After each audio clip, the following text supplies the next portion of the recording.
I'd like to thank Vevor for sending the handheld thermal imaging camera. It not only came in the double thickness box, but it also has this bubble wrap around it. And when you open the box, it has even more padding. Isn't that right, Shop Cat? Okay, I don't know if you can tell this from looking at the camera, but me looking at this screen right here with the naked eye, it is incredibly clear to me exactly where the wall studs are on this exterior wall and where the insulation is. This is almost like looking for the wall studs with X-ray vision. It's that good.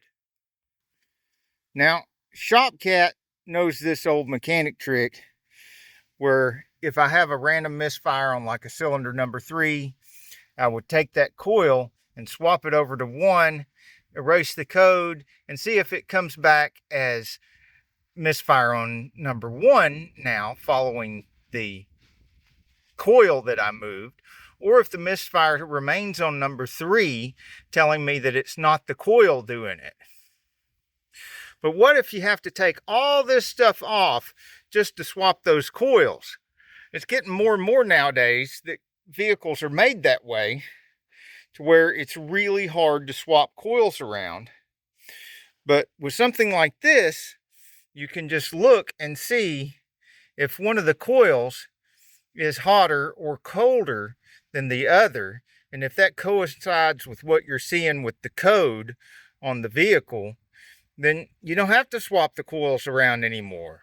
You just use this. The Shop Cat says, "Look at me. I'm a hot cat." Sometimes I think we should have named him Elvis.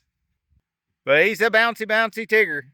So in the serious dark in here, you can still find Shop Cat right there.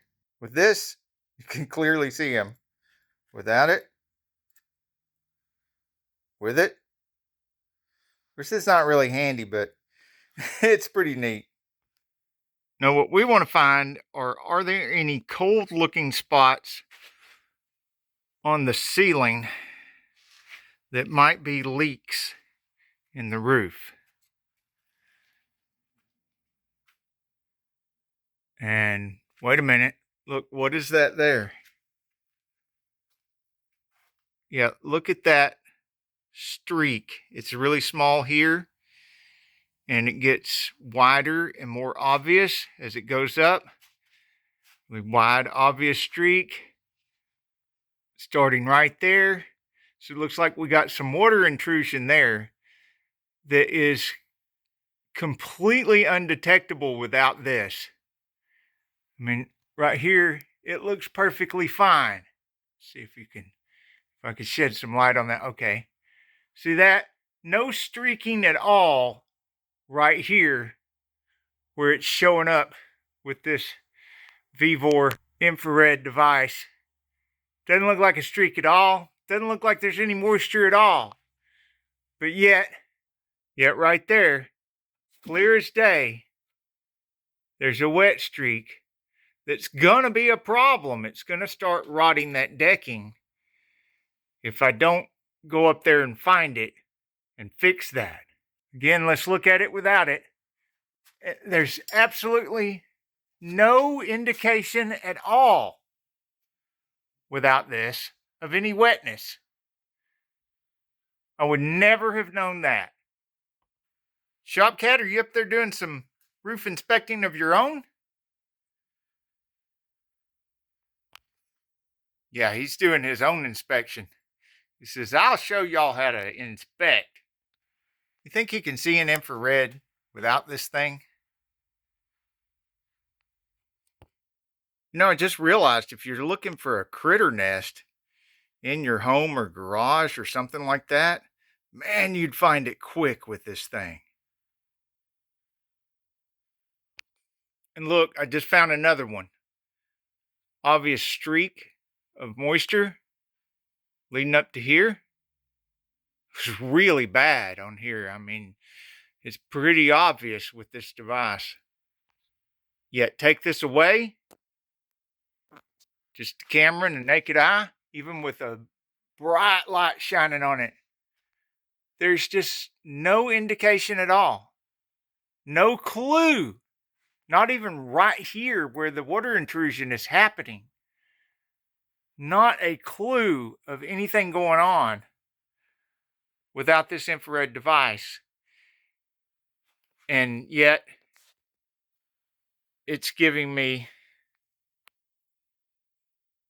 every indication of where the problem, and by the time this problem shows up, there's going to be a lot of wood damage, because that is up there between the metal and the decking where I cannot see it at all. And there's no damage here yet.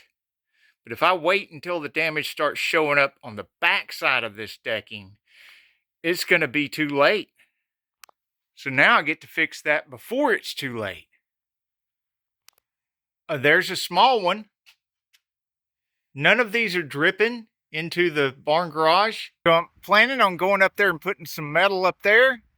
And when I do, I can just measure and find out which screw head that is before it ever gets to the point where it's dripping or anything, and replace that screw with a new one that has the new little washer under it.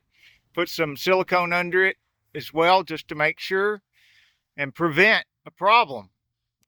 Has a mount. You can put it on a tripod. Comes with the charge cable, a carry pouch, a mini SD card that I already put in, a quick start guide.